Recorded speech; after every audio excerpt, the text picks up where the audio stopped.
Vous vous posez des questions sur l'agriculture ? Vous êtes au bon endroit. Je m'appelle Virginie, je suis journaliste agricole, mais aussi 100% urbaine et pas du tout issue du monde agricole. Depuis que je travaille dans ce domaine, je vois bien qu'on a tous des milliers de questions sur le sujet. Dans Agriquois, j'ai décidé d'essayer de répondre à toutes ces questions qu'on n'ose pas poser. Bonne écoute!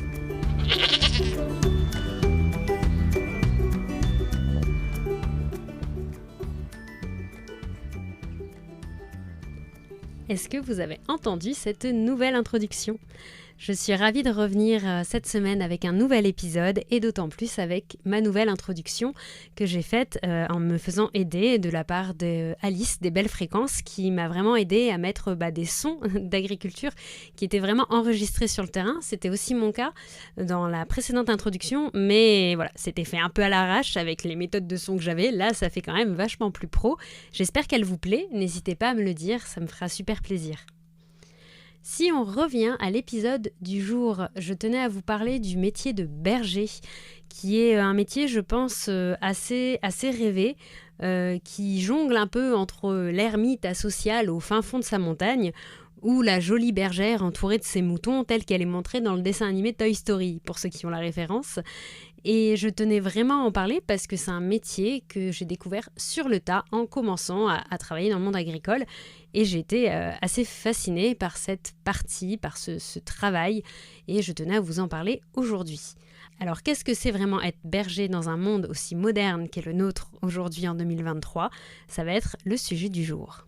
J'ai décidé de le traiter avec 5 idées reçues qu'on peut avoir sur ce travail. C'est pour moi la façon la plus simple de vous en parler, j'espère que ça vous plaira. La première idée reçue que l'on peut avoir, c'est souvent que berger et éleveur ou agriculteur, c'est la même chose.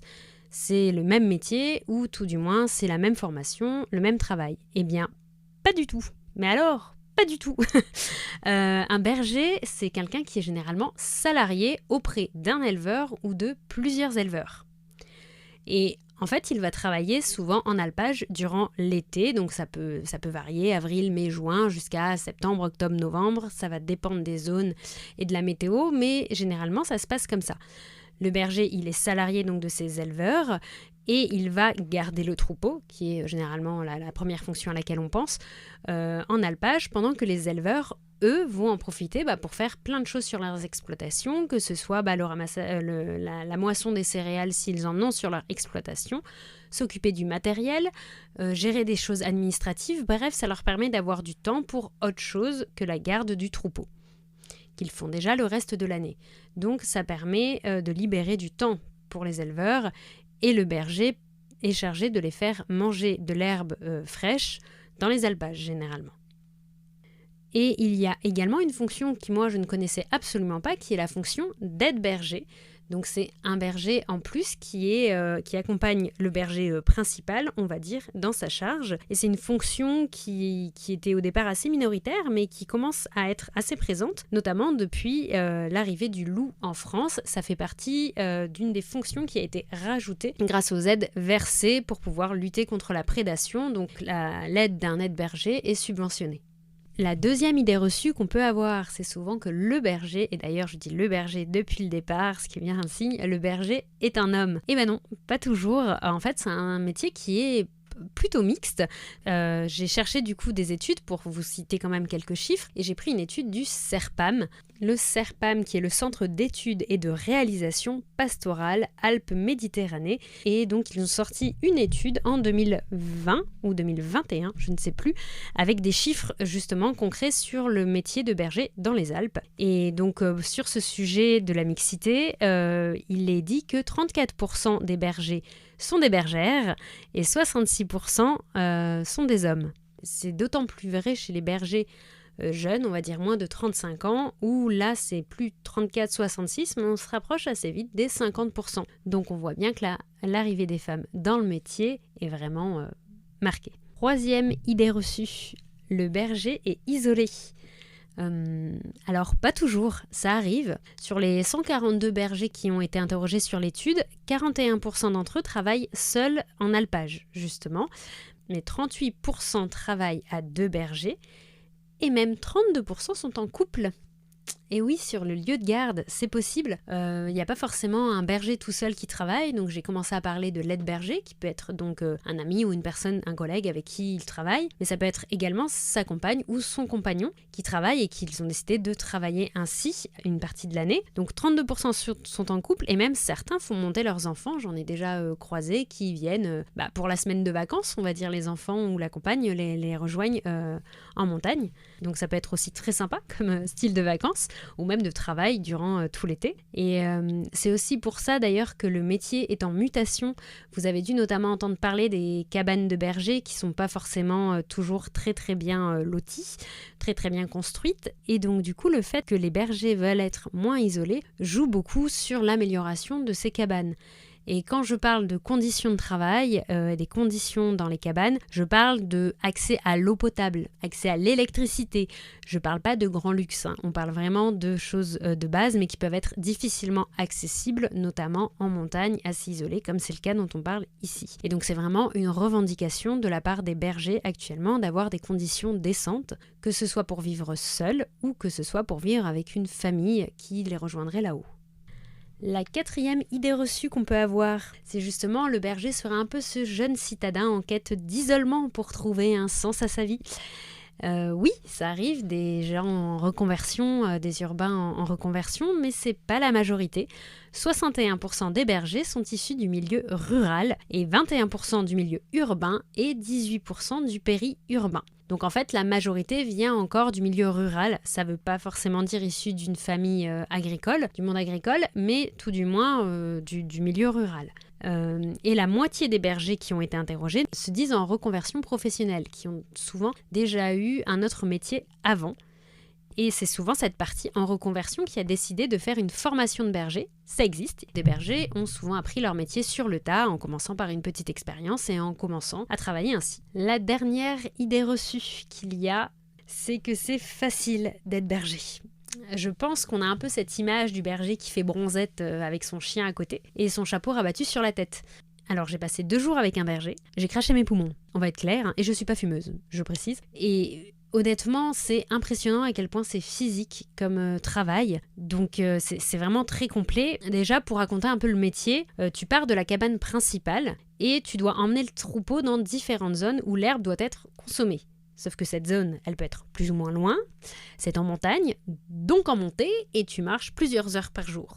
Après, le berger peut se déplacer pour arriver dans des cabanes secondaires si les zones sont trop loin par rapport à la cabane principale. Comme ça, il peut loger dans une cabane secondaire. Et il faut savoir que depuis la prédation du loup, pour avoir des aides, il faut que les brebis soient parquées dans un parc de nuit, donc c'est-à-dire avec des filets tout autour. Et tous les soirs, il doit le ramener à ce point-là qui est généralement au pied de la cabane principale.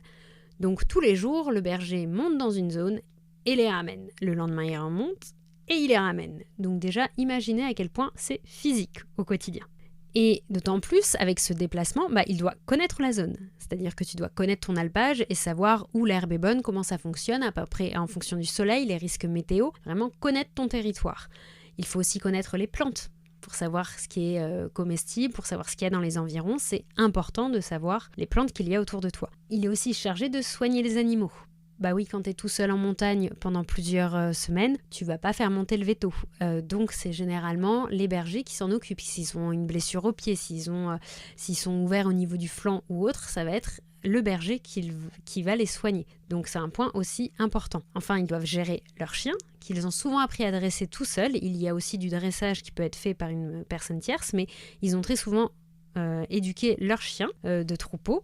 Et il y a aussi la gestion des chiens de protection, d'autant plus avec la prédation du loup aujourd'hui. Donc en fait, c'est vraiment un métier ultra complet, ultra riche et faut être débrouillard quoi, faut s'adapter vite, tu vis en montagne tout seul. Pas forcément tout seul du coup par rapport à ce que je dis avant, mais en tous les cas, tu peux pas recevoir de l'aide comme ça en claquant des doigts.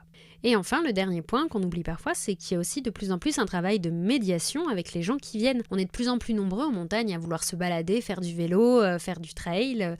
Et donc en fait, on vient souvent poser des questions. Il y a aussi des événements agricoles comme la fête de la transhumance quand on monte justement en montagne avec les bergers. berger. Il peut y avoir d'autres événements en haut, en alpage, et donc les bergers sont de plus en plus amenés à savoir communiquer sur leur travail, et donc c'est aussi une fonction importante à connaître.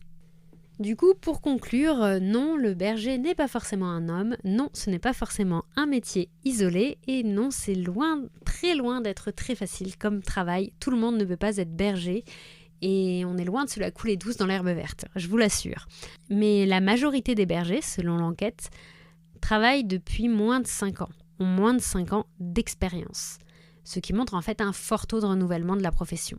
Il y en a beaucoup qui lâchent ou qui se reconvertissent dans autre chose parce que les conditions de travail sont difficiles. Comme j'expliquais, les cabanes ne sont pas forcément bien aménagées. Il y a des questions de salaire également qui jouent. Donc, c'est les éleveurs qui les payent vu qu'ils sont salariés. C'est aussi des conditions difficiles tout simplement d'être en montagne, de devoir travailler, qu'il pleut, qu'il neige, qu'il vente.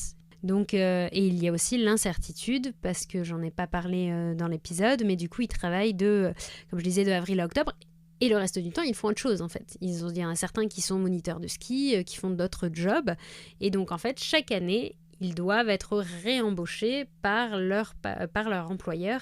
Donc, il y en a certains qui en profitent pour changer d'alpage ou autre, mais il n'empêche qu'ils doivent quand même être réembauchés, donc il y a une certaine incertitude d'année en année.